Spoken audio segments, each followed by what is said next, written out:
Dr. Christa Nahodil. My first question is, in your abstract, you have mentioned something about comprehensive radiology collaboration system in 4 hospitals and several outpatient centers in Vienna. So we would like to know more about this kind of activity. Would you mind telling us? It's using about a radiology collaboration system.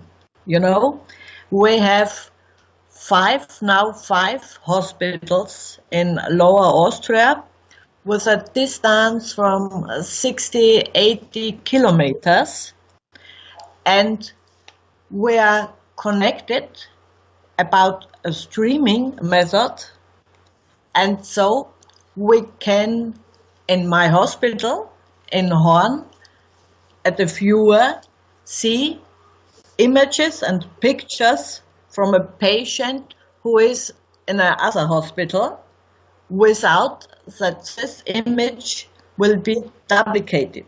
It's like a streaming method like YouTube or so on the new computer system. And so for our hospital and our hospital holder, it's very important because it's lower costs, and if a patient is in another hospital, I'm a trauma surgeon, and this patient has an accident and the treatment cannot be in that hospital, we have a look at the images and can start with our treatment, and the patient is coming to our hospital and we need no other radiology because we have the pictures from the other hospital in our viewer. And if we make the treatment of this patient, we can compare the pictures from the accident and the picture after treatment at one viewer. You understand? I will see it at my presentation. There's a little film. I hope I can show this film, and you can see how this viewer is using. And it was very difficult to link the different computers from the several hospitals for one computer, for one viewer, and this was the great solution. Up to now, there was no system who could use this. Okay, that was very nice. You told us about the activities and you told us about the comprehensive radiology collaboration system. Now, how successful are you in dealing with this kind of comprehensive radiology collaboration? In my opinion, it's very important for us because we was the first hospital in Lower Austria which needs this system, and a lot of people also from USA, United Kingdom, visit us to learn this system and to take it in their own hospital.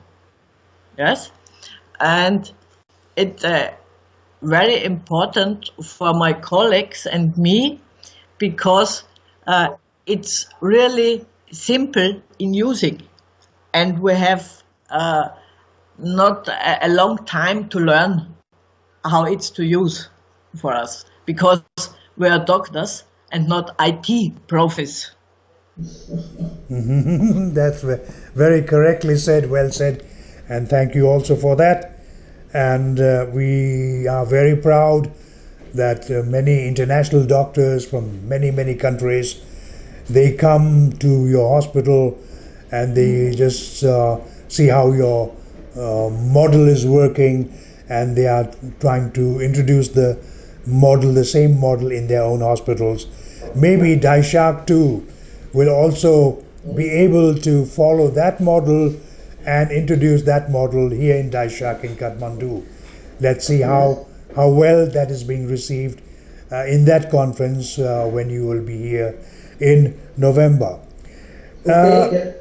Yes, and regarding the work and regarding the scheme, regarding the model and the system, I think that will just incur a heavy amount of financial needs, or people will have to manage the finances.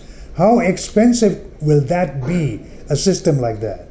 This is a question I can't exactly answer, but at the Congress I will know it. I have to ask. So sorry about it. Yes, but about the financial things, at this time I couldn't say anything. But I will do it at the Congress.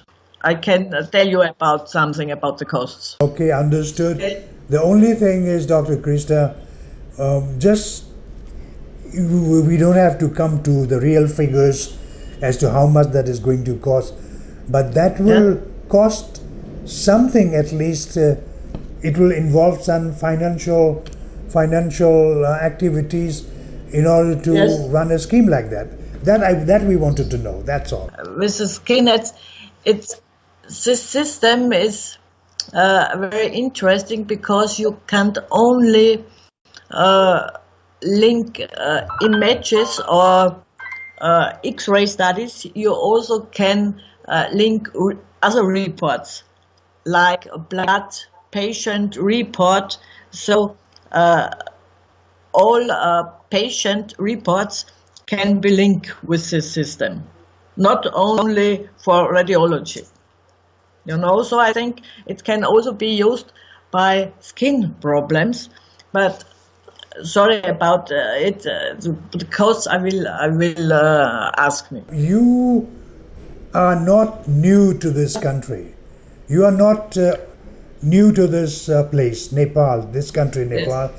Yes. You have been visiting this place, and of course you were also as far as in the northern part of Nepal, Mustang, where in Lomantang. You also helped open or establish a hospital over there, so that we came to know. So actually we are really happy to talk to a person who is already a known personality in this country. Now, the thing is, talking about Daishak again, ours is a mountainous country. You know that. We've got plenty of mountains all around, and we have got sometimes no good road system, and sometimes to some extent illiteracy and so on. So do you think that this kind of system will really work in a country like Nepal, and Daishak will be able to conduct it? I think it's possible, because a few minutes before now we're talking, I got the answer, because in my little hospital in Lomatang, I will also have a laptop, so we can work telemedically, perhaps with the hospital from Professor Anil Char, or with a hospital in Bokhara, and I will now I can say the Swiss Rotary Club takes the costs for this laptop. It's all, and Panasonic from India will give us this laptop, and so I think it can be started. And in my opinion, I think it's possible to make this. It's in Laos we have a lot of hospitals. I think in Nepal, with the internet communication, if it's enough for the beginning, we have 1 or 2 or 3 hospitals who can link this system, and we can have a communication to discuss some cases of patients. I think it's possible. Okay, as you know, Daishak has been conducting e-health, telehealth time and again in different parts of the country, if not all. And it has been doing quite successfully in all these things. Maybe if Daishak can follow this kind of model which you have already introduced in Austria itself, that would be really very fine for Daishak and its and strengthening of its activities in the whole of the country, right? Yes. Okay. Yeah. All right. Then my final question is, now I'm asking this question to you, to a person who has visited Nepal many times. So again, I'm asking you, how excited are you to attend the conference, ICEHAT conference in Kathmandu? For myself, I'm very happy, and it's a great honor that I'm a guest by this first congress, and I'm very interesting in visit this, and I'm looking forward to this. I think it's a really good way also for Nepal, because I know Nepal had a lot of problems, and I think this congress is also good for the country to make it a little bit popularer. We have come almost to the end of the interview, and we were listening to your excitement coming to Nepal, attending the conference, and you have already told us how excited you are. Just add one more line to that, to your attendance at the conference in Kathmandu. Just one or two more lines. What would you like to say?